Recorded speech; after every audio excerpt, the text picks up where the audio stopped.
Listen, if we want any chance of stopping the violence that's going on in our neighborhoods, I mean, any chance, and we got to stop relying upon these camera chasers to help us put an end to it. Because right now, we got too many brothers and sisters that chase these cameras, and they only come out when the camera's out, and then they want to stick their chests out, and they talk so bad about our youth. They talk so bad about our youth, and then they say we want to stop the violence. That sound good. It do. It sound good. Stop the violence, y'all. But who is really out here with boots on the ground? I ain't talking about these old tough guys and people running around and it's all rah-rah all the time. It's all rah-rah. It's like we trying to put them through a scared straight program or something. Scared straight ain't never scared none of the guys I grew up with, never scared any of us straight. So what I'm saying is that if we truly want to stop the violence in our communities, if we truly want to see our youth prosper, see our youth develop to be strong young men and women, then we can't do it by putting them down.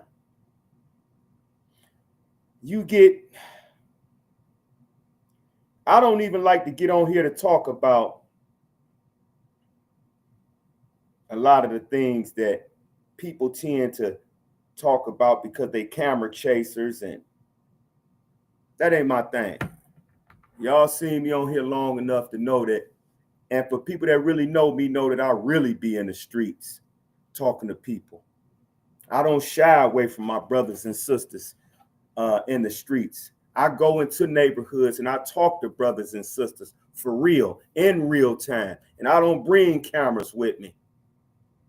I don't need all the group of guys with me walking around with my chest out, getting a microphone, rah, rah, rah, rah, rah, trying to get accolades for say I did this and I did that. That's what our youth is looking at. If we are going to inspire our youth, then we can't be sitting up here every time a camera show up, we show up. We can't be sitting up here, got our chest stuck out, talking down on our brothers. I just recently heard a brother that so many people look up to. He was commenting on the violence that's taking the lives of our babies.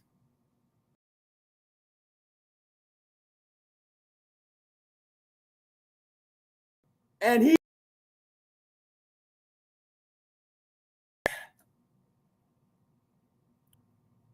in a manner that's disrespectful, in a manner that's not going to lift them up.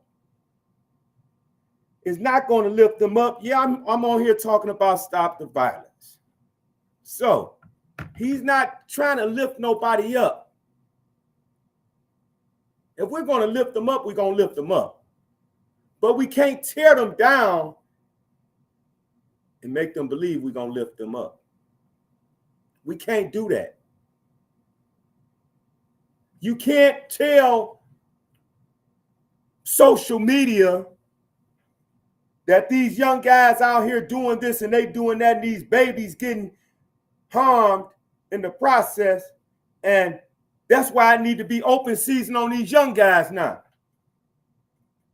That contributes to the problem. That's what the problem is today. Instead of lifting them up, we putting them down. We need real leaders to step up, real leaders to go into communities, mediate some stuff. Real leaders. I'm not talking about when the camera's on. I don't care what you do when the camera's on.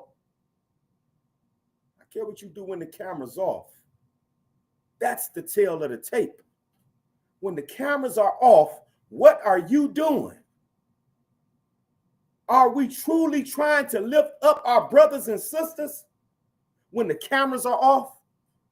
Or do we just wait till the camera's on?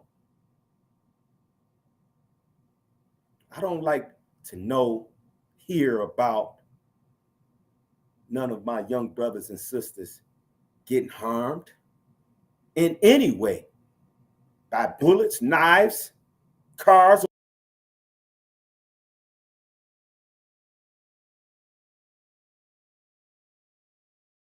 I don't like to see or hear about any.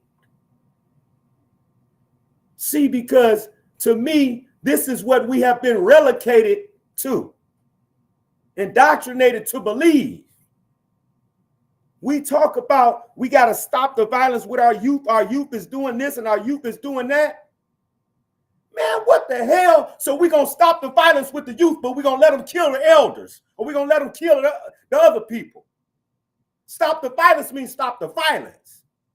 I don't agree with no concept of we need to stop bringing harm to our children. And that's it. I follow that, but it's bigger than just our children. Because if we teach one another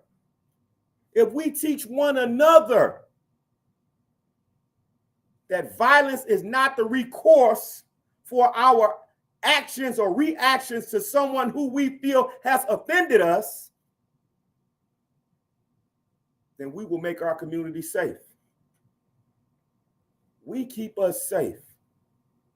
I'm never going to be the one that try to turn the brother over to the police.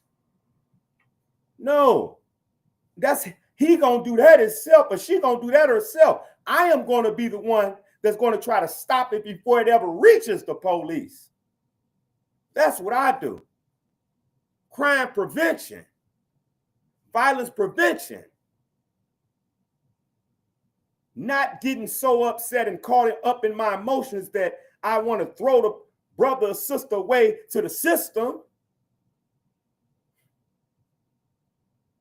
That's what we've been indoctrinated to believe that we have to do in order to make our community safe. Give our brothers and sisters over to the system. Ain't that something? Why can't we just step up and be honorable men and women when the cameras are off and deal with our brothers and sisters on a real level, in real time?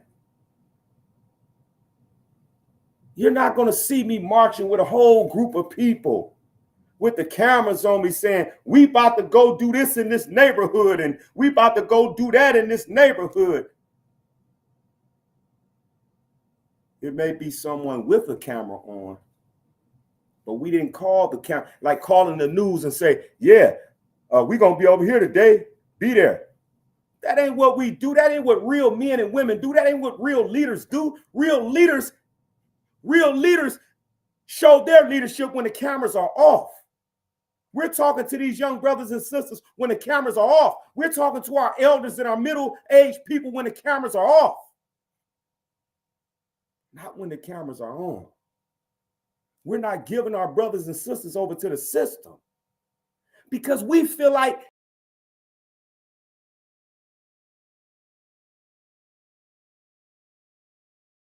listen, hardened people that society has been 4 and 5 life sentences in prison. I've watched them change their lives. They are some of the men who taught me to be who I am today.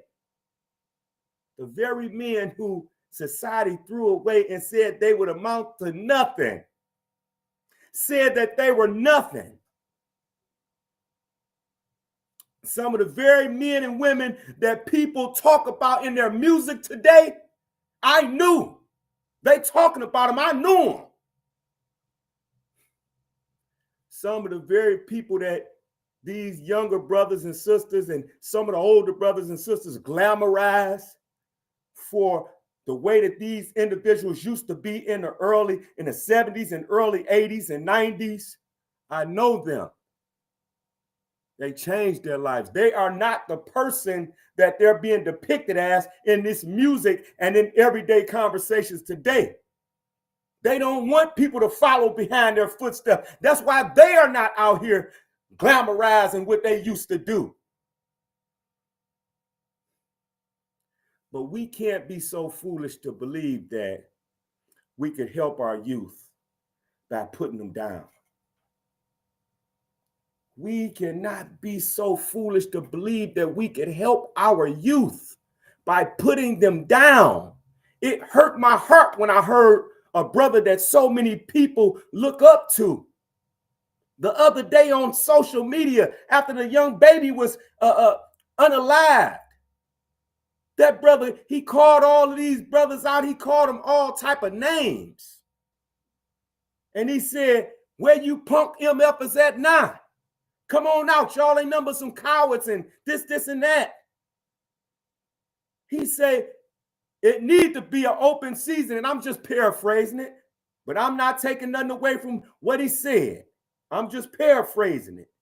He said it need to be an open season on them guys that's taking the lives of babies. But ain't that the problem? Ain't that the problem?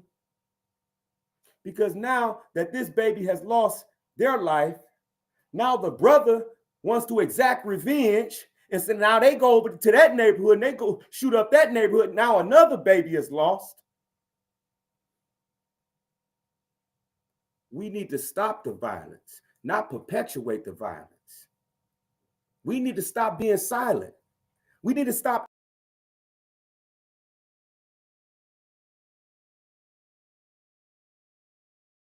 acting like cowards.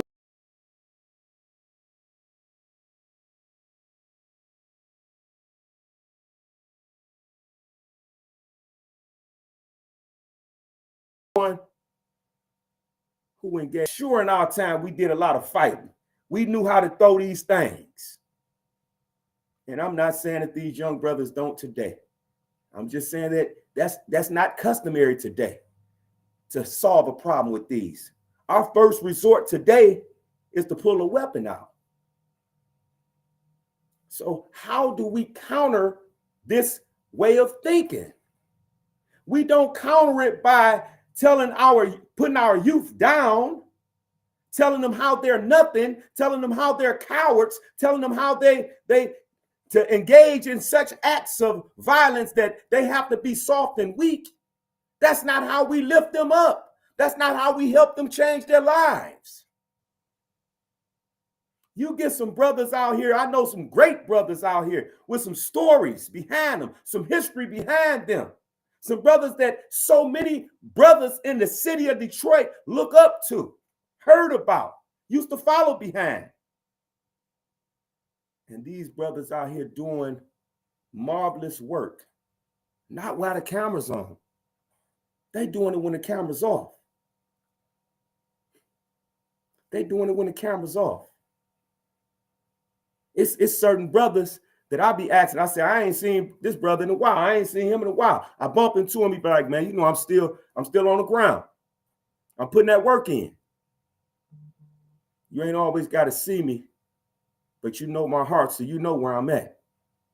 And that's why I tell people, you don't always got to see me, but if you know me, then you know what I'm about.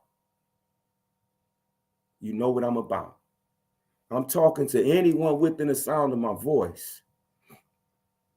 And anyone who has take offense to something that I say, please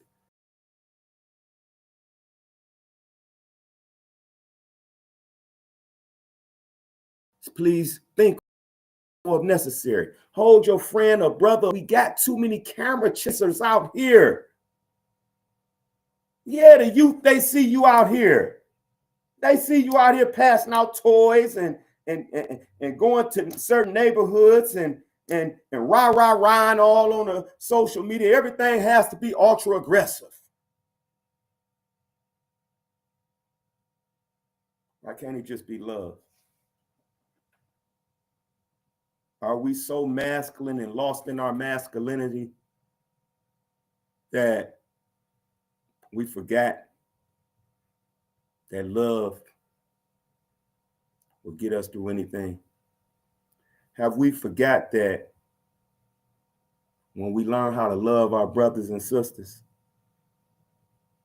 that will be the one guiding light that no one can take away? That will be the seed that we plant or that we cultivate in our brothers and sisters, is love, reminding them that he is me and I am him. She is my sister and I am her brother. It's simple. If we don't remind our brothers and sisters of this, then what are we doing but perpetuating or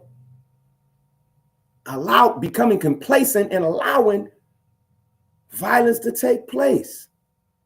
Here's a case in point. The other day, a brother accosted me because he thought that I was looking at him in some strange way.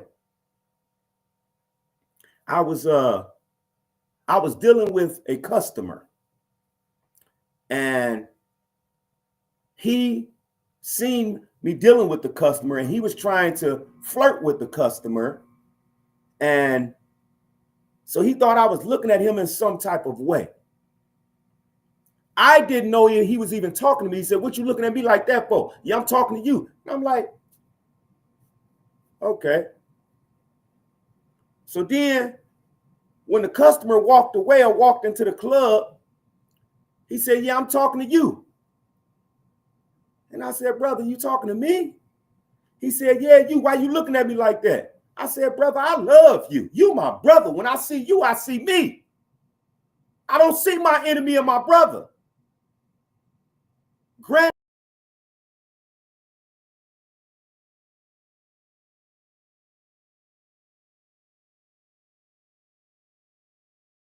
what I see.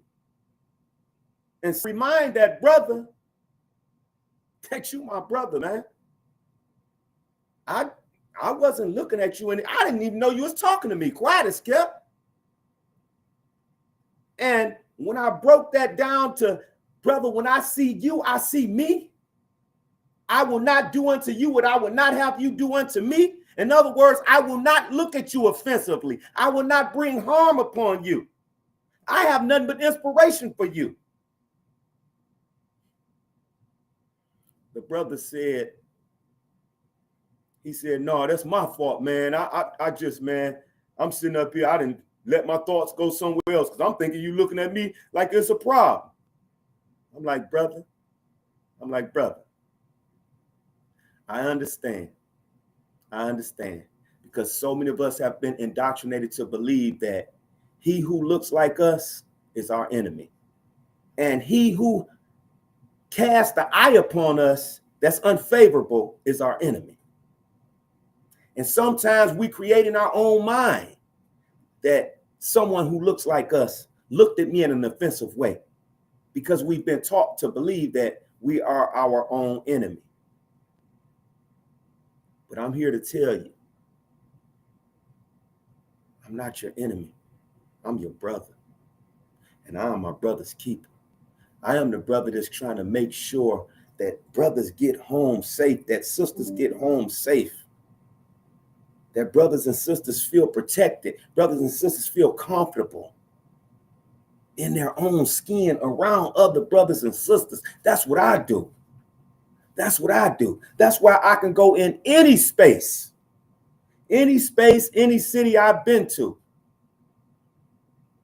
I leave an indelible impression because I just love. You ain't even got to do nothing. I just love. That's what I'm bringing. I'm bringing love.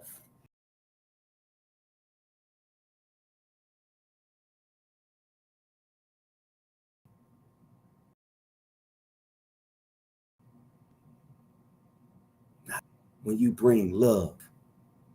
Just because. But that's not going to stop me from bringing love to any situation I come in contact with, any space I'm in. And that's what's missing. We got to teach brothers how to love again. Teach brothers and sisters how to learn how to love instead of hate. That's all we teaching is how to hate. If he look at you this way, it's a problem. Address it. If they say this, address it. If they do this, address it.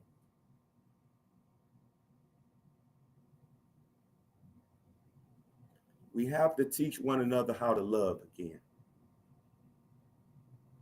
We can't put our brothers and sisters down because they're young. They're doing things that we did when we were young. They may be doing it on a different level because when we were younger, we were on this level. We were doing things that our parents said, wow, why are they doing that? And now we saying the same thing about the youth. Wow, why are they doing that? And I'll be the first to say that they're only acting out learned behavior. They didn't just come up with this. They're acting out a cycle of self-destruction. And if we don't fess up, own up, stand up, admit and take accountability for the part that we play in the destruction of the mindset of our community, that mindset will continue. It's people like us that have to step up. It's people like us that the youth are really looking at.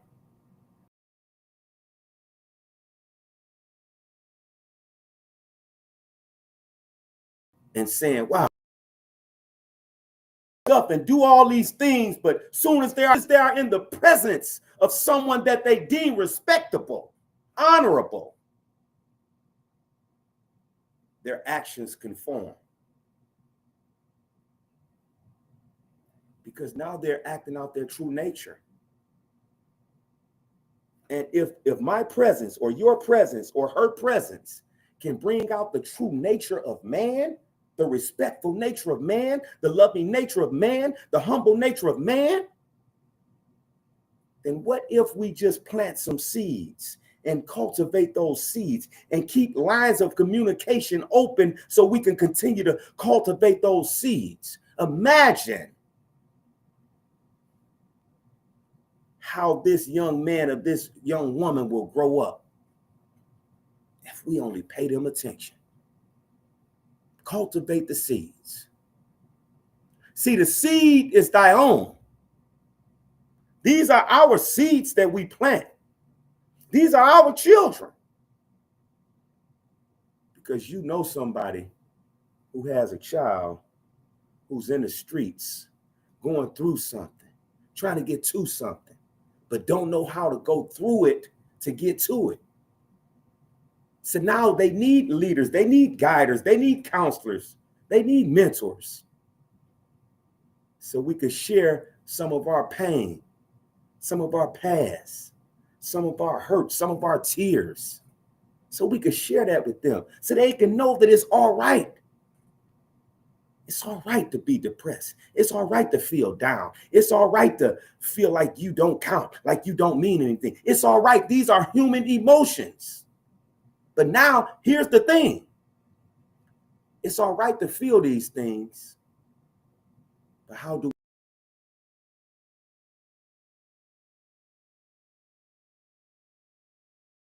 we deal with it? When we teach them how to relations that's going to befall them or that they're going through. When we teach them how to deal with it, not turn our backs on our brothers and sisters, not put them down. We can't be coming on social media talking about how much of a lost generation they are.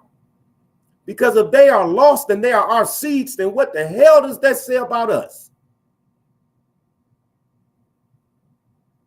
I don't think they're lost. I think they're receiving mixed signals and we have confused them. They're receiving mixed signals. How so? Here's a perfect example. A brother 50, 52, 53, 54 years old. Tomorrow he still want to be a rapper. He want to be a drill rapper. Got his pants sagging all down his butt. But yet, this is the guy that is supposed to be looked up to by the youth. So now, all they're doing is following behind him. So now you take this brother, 50-some years old. He got his straps on him. He getting his little money. He in the streets and, you know, he don't have a job. He getting money other ways. He got nice cars, got a nice house. That's who the youth looking up to. That's who the youth looking up to. So when we talk about stopping the violence, we first got to change the way we think about our youth before we even talk to our youth, which is part of the problem because we don't talk to them, we talk about them. We talk about how bad they are, all the stuff that they doing. I don't know why they doing this. I don't know why they doing that. They need to be this and they need to be that. They need to be locked up for the rest of their life.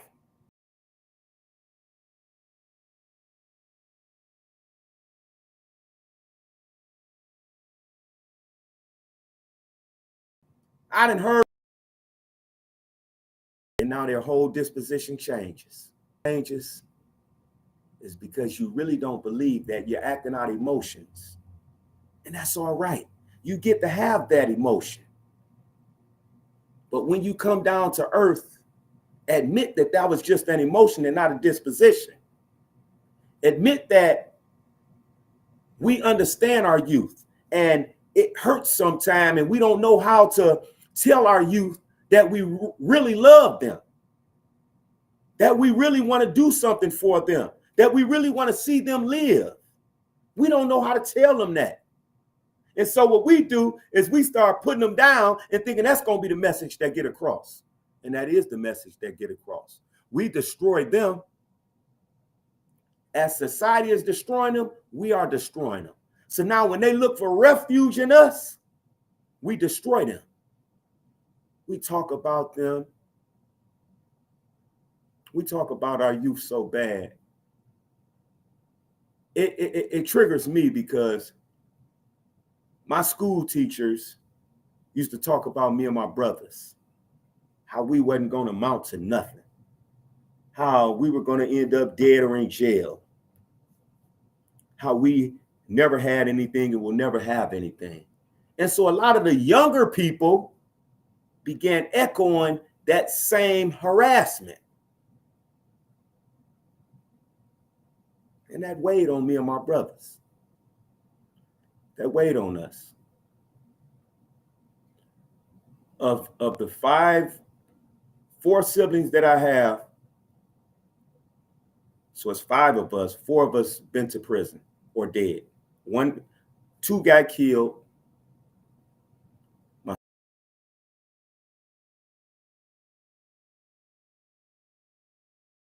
sister went to prison. I know that. Because if we continue to put our youth down, tear them down, if we, as the people that they look up to, tear them down, who can they look forward to lift them up? Answer that. If we sit up and tear our youth down, every chance we get, we talking about how bad they are. And then we so indoctrinated right now. This is so disturbing to me. A Caucasian person call us the N-word and we get up in arms, we mad, we ready to fight, we ready to run through cars, leap tall buildings at one single bound and all that stuff. But we call each other these derogatory terms. We refer to our women in the most derogatory of ways.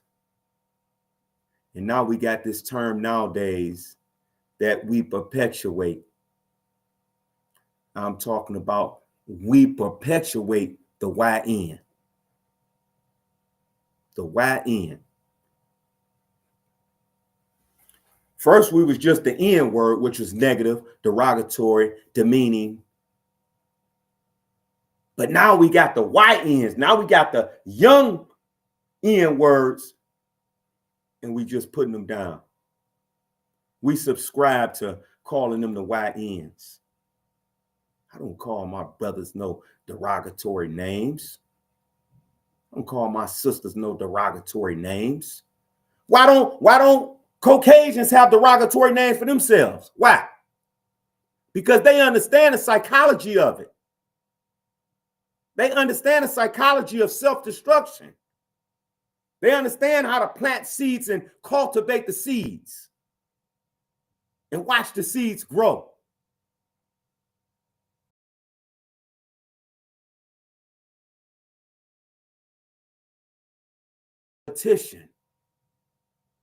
Youth, the YNs, keep in mind what we're telling them, because we know how the N word derived. We know that the Caucasians, when they imposed that name upon us, because we done went through so many names with them, all of them have been derogatory. All of them have been ungodly. All of them have been satanic. All of them have been destructive, demeaning, dehumanizing. So we get to this N word. And now we perpetuate it. Willie Lynch said that with his tactics, you will instill a fear in the woman and the man that will follow through generations. That's the Willie Lynch theory. And that's what's going on.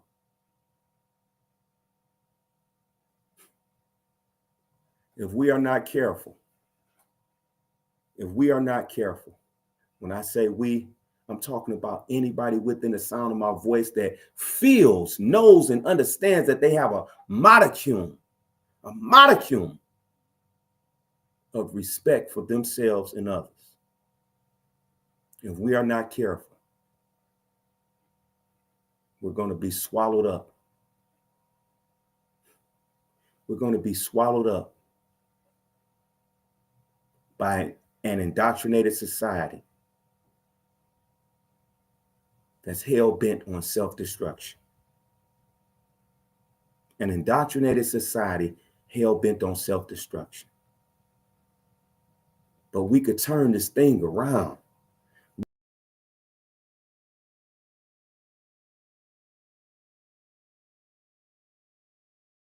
We can stop the violence when the cameras are out. We can't do it by promoting, even making statements such as it should be open season on these young people who's shooting up in houses and taking the lives of babies. We can't.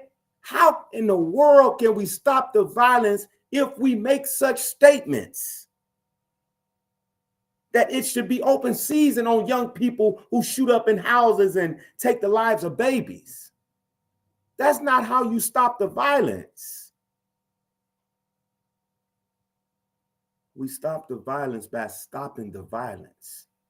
We stop the violence by changing what we think about one another. I told the story about how just a few days ago, the guy had his chest stuck out at me, talking real harsh at me, because he thought that I was looking at him in some odd way. And all I told the brother, I said, I love you, brother. I say, when I see you, I see me. I'm never going to disrespect me. I can't disrespect you, brother. I love you. I don't understand how we got to this point, because I didn't even know you was talking to me. Even if I knew you was talking to me, I'm going to tell you that I love you, man. You my brother. I don't wish harm upon you by no means necessary. I wish for nothing but your blessings be poured upon your life. That's what I wish upon my brothers and my sisters. I am my brother's keeper. I am my sister's keeper. I am who I say I am. I don't have to wait till the cameras get there to say it. I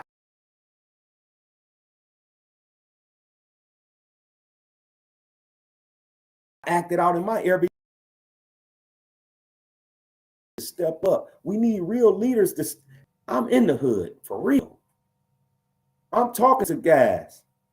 I'm not saying I don't care about what they're doing, because I do. That's why I'm out here, because I care. But my concern is not wrapped up in so much of what they're doing out here when they hustling. No, my concern is, if I could teach you to think, I can get you to save yourself. If I could just get you to think, if I could get you to think, you can save yourself. I don't want to see my brothers in prison, on the way to prison, at trial fighting a case. I don't want to see that. My sisters sitting up there going to trial trying to fight a case. My sisters and brothers, they leaving children out here. Because now we perpetuating this cycle of self-destruction. We perpetuating this cycle of the school to prison pipeline that the government has put in place just for this reason. They fund these prisons. 40 and 50% of state revenue is going toward law enforcement. Why?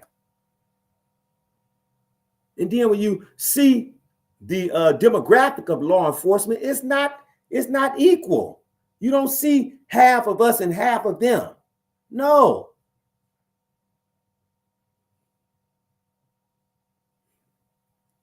So if we want to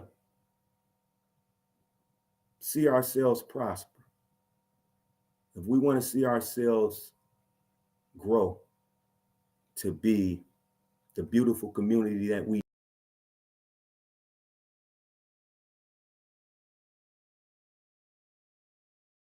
ourselves, if we want to get back to our neighbors, respecting our neighbors, going over our neighbor's house, sitting on the porch with our neighbor, if we want to get back to that life, then we have to get back to communicating with one another. Our everyday life of communication was a method of mediation, was a method of comfort, was a method of counsel. And why was that? Why was it so easy then? Because relationships are built on trust. And if I could trust that you have a good word for me and the words that you expressed to me were helpful to me, I can begin to trust you. Every time you come around, I will begin to look forward to hearing your words of motivation, your words of inspiration, your uplifting words that help me get through my day. Because sometimes we have to realize that sometimes we just need a word of inspiration. We need somebody to lift us up. We need somebody to lift us up because we're going through some stuff in our everyday lives. We all going through something. And we just want somebody to lift us up. We just want to hear some words of inspiration from somebody. Even those young brothers and sisters out there toting them guns and in the streets hustling, and they just want to hear somebody say, man, I love you, man. I love you, girl. You my people. When I see you, I see me. I'm your keeper. They just want to hear that. I'm telling you, because I just wanted to hear it when I was young.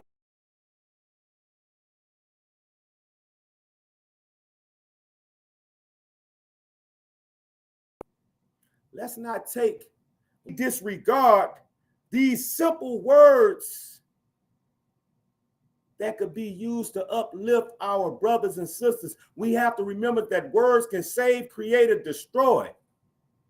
Words can save us. Words can create a condition for us. Or words can destroy us, such as calling our brothers YNs. We are destroying them. Now they run around with, and then we got what they call the shiesty masks now, Pooh Shiesty masks and all this stuff.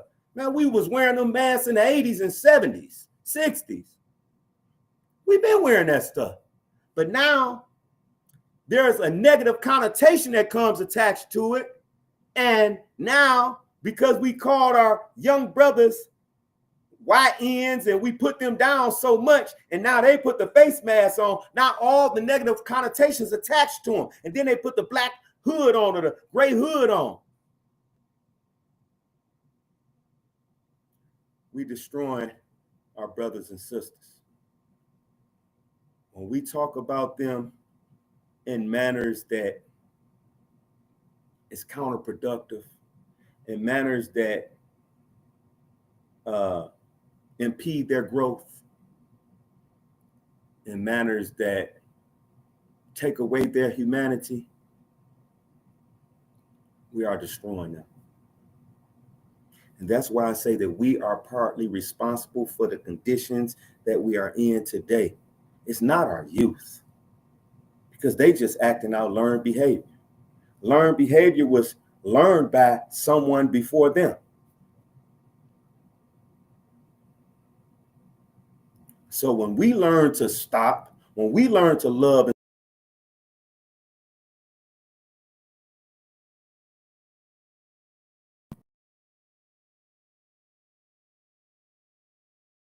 and change, I didn't say that this is the only cure for violence, but I'm telling you something that I've seen work because I have implemented it on many occasions. And I've seen many lives changed.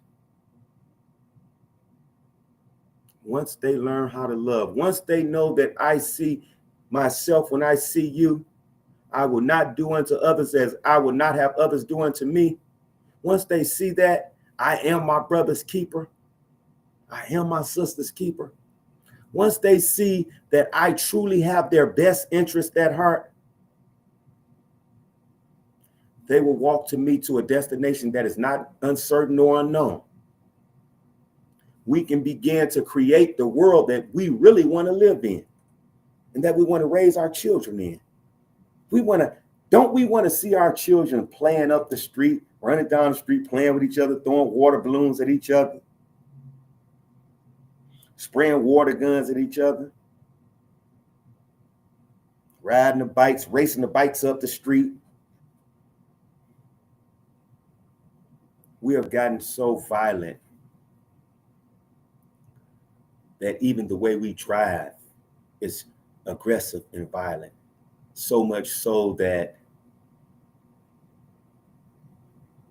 we take pride in driving reckless and aggressive. And the city say, okay, we're gonna have tickets for them now. We're gonna put speed bumps on the car on the roads. Now the children can't even play in the street anymore, can't play on the sidewalk anymore. There's cars flying up on sidewalks now, flying through buildings, flying through houses.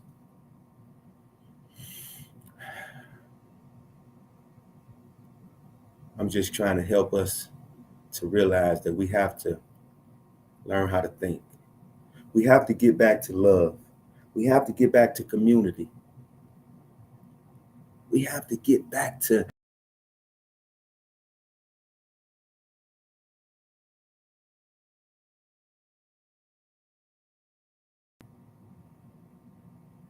our future. If you believe that the children are your future, and I'm going to end with this here. If you truly believe that the children are your future, what are you doing to make your future great? With that, I'm going to say peace and love to those within the sound of my voice. And for those who cannot hear the sound of my voice, I ask that you please pass along the message because someone needs to be inspired. Peace.